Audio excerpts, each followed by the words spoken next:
Chers auditeurs, Dear listeners, bonjour. welcome in Comme d'Archi Podcast Season 3 Saison 3, dans le monde fascinant des architectes. and in the architectural projects. Je suis Anne-Charlotte Deponte, passionnée d'architecture et docteur des universités en histoire de l'archi. I am one of the spokespersons of Anne-Charlotte, who is a PhD in architecture history. Merci Thank you d'être avec moi aujourd'hui. to be with us today. Et And maintenant, now, lundi en français, place au talent. and Wednesday, let's talk projects. In English, of course. Bienvenue dans Comme d'Archi. Chers auditeurs, ravis de vous retrouver aujourd'hui en compagnie de Marion Lacasse et Jacques Hippolyti. Bonjour. Bonjour. Bienvenue dans Comme d'Archi. Vous êtes architecte urbaniste et à la tête de votre agence Vis-à-vis Land. C'est ça. Vous êtes aussi gagnant Europan 16 sur le site de la Porte du Hainaut avec le projet Short Stories.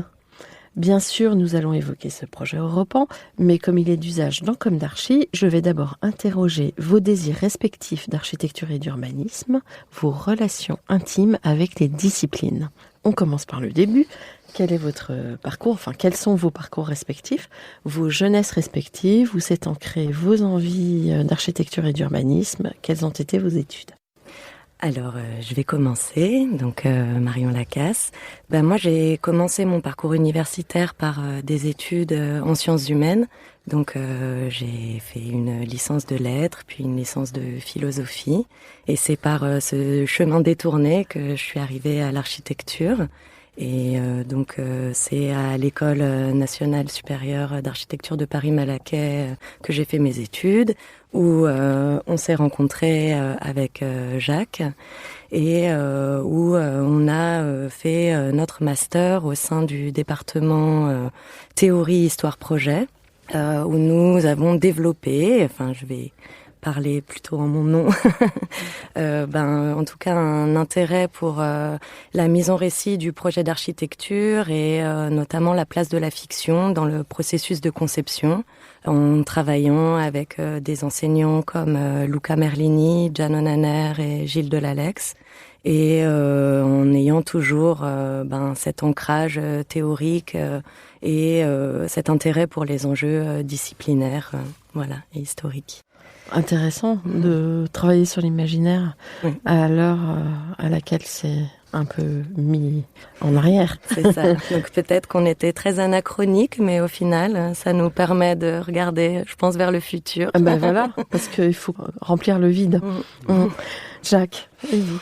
Alors moi, donc Jacques Hippolyti, moi je fais partie de cette espèce d'architecte, fils d'architecte des deux parents. Donc j'ai grandi en suivant des routes, en photographiant des ronds-points. Il y avait plus de photographies de ronds-points que de familles dans ma maison. Donc on peut dire que je baigne dedans.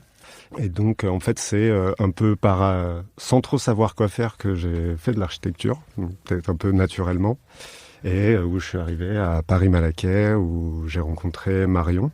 Moi, à la suite des études d'architecture, j'ai fait une spécialisation en urbanisme à l'école de Marne-la-Vallée, au DSA d'architecte urbaniste. Et donc, il y a une formation qui donne un grand panorama de la pensée urbaine un peu du moment.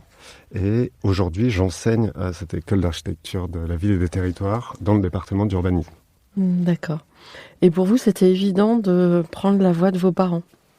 Il n'y a pas eu de questionnement? Il y a eu plein de questionnements. Ça a été plutôt compliqué c'était très compliqué pour mes parents. C'était pas une agence ils travaillaient en tant que salariés. Et donc, ils m'ont un peu mis en garde sur la trajectoire d'architecte, tout en disant que c'était bien évidemment très très passionnant. Mais au début, c'était pas forcément... il y avait beaucoup de réserves sur l'idée de faire déjà comme eux. C'est plutôt, ils étaient un peu dérangés de ça. Alors, comment avez-vous débuté votre activité en tant que professionnel?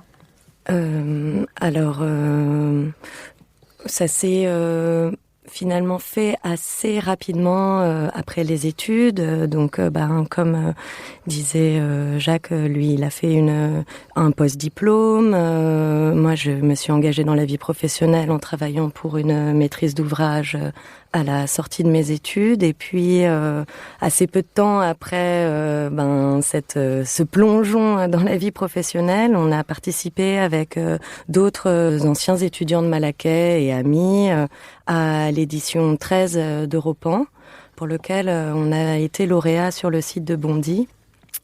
Et puis, donc parallèlement à chacune de nos activités respectives, on a voulu aussi conserver cette joie et cette effervescence de l'école. Donc, on avait monté un collectif avec lequel on faisait quelques actions pirates dans l'espace public. On a participé à des... Retrouvez l'intégralité de cet épisode sur Apple Podcast, Acast, Deezer, Spotify.